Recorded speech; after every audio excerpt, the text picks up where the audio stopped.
एक गांव में एक छोटा सा बच्चा था। उसके पिता तो थे, लेकिन माँ की मृत्यु हो गई थी। पिता सारा दिन काम करता और अपने बेटे को पाल पोस कर बड़ा करता है। वो सारे सुख अपने बेटे को देता है जो एक माँ दे सकती थी। उस पिता ने कभी कुछ नहीं मांगा, सिर्फ इतना ही मांगा कि मेरे बेटे को कोई परेशानी ना हो। दिन बीतते गए, बेटा पढ़ लिख कर एक अच्छा जॉब भी करने लगता है और वह शहर में रहने लगता है। कुछ दिन बाद वह अपने पिता से मिलने आता है और कहता है, पापा, मुझे कुछ पैसों की ज़रूरत है। मैं चाहता हूँ कि शहर में ही ज़मीन लेकर अपना घर बना लूँ। पिता इस बात को सुनकर बहुत खुश होते हैं। सोचते हैं कि मेरा बेटा है, एक ना एक दिन नाम करेगा। जिंदगी भर की बचाई हुई पूंजी को निकालकर अपने बेटों को दे देते हैं। बेटा शहर चला जाता है और उन पैसों से अपना घर बना लेता है। पिता इधर इंतज़ार करता रहता है कि मेरा बेटा फिर से आएगा, एक ना एक दिन तो मेरे पास आएगा ही। जाएगा कहाँ? उसके पास अब कोई नहीं था, क्योंकि न ही अब उस पिता के पास पैसे थे और न ही रहने का जगह था।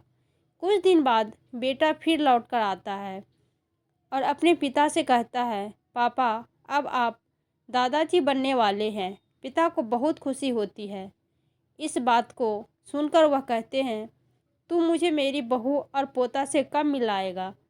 बेटा कहता है, बस पापा, थोड़े दिन और पापा, मुझे कुछ पैसों की ज़रूरत है, क्योंकि आजकल थोड़ा जॉब में खींच बीच हो रहा है, जिसके कारण से मुझे कुछ दिन के लिए सस्पेंड कर दिया गया है। पिता के पास कुछ न रहता है देने के लिए, लेकिन फिर भी कहता है, अच्छा बेटा, तू रुक, मैं अभी आया। कुछ पैसों का बंदोबस्त करके पिता बाद में महाजन से कुछ पैसे उधार लेकर अपने बेटे को दे देता है और बेटा पैसे लेकर शहर चला जाता है। बरसों गुजर जाते हैं। पिता सोचते हैं कि मैं तो अब दादाजी बन गया हूँ। मेरा बेटा पता नहीं मेरे नाती को लेकर कब आएगा।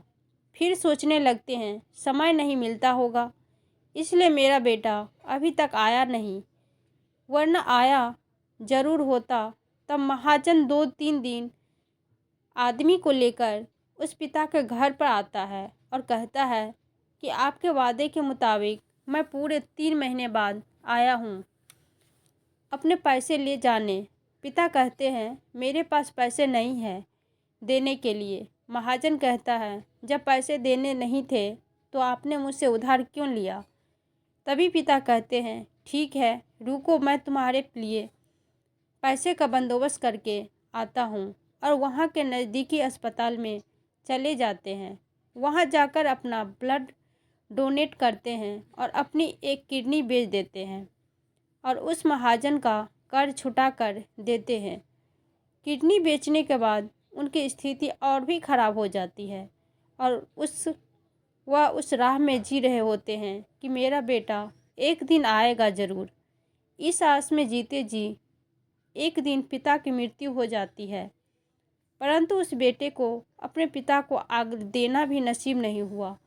दोस्तों, एक पिता के दर्द भरी कहानी हिंदी कहानी को पढ़ने के लिए धन्यवाद।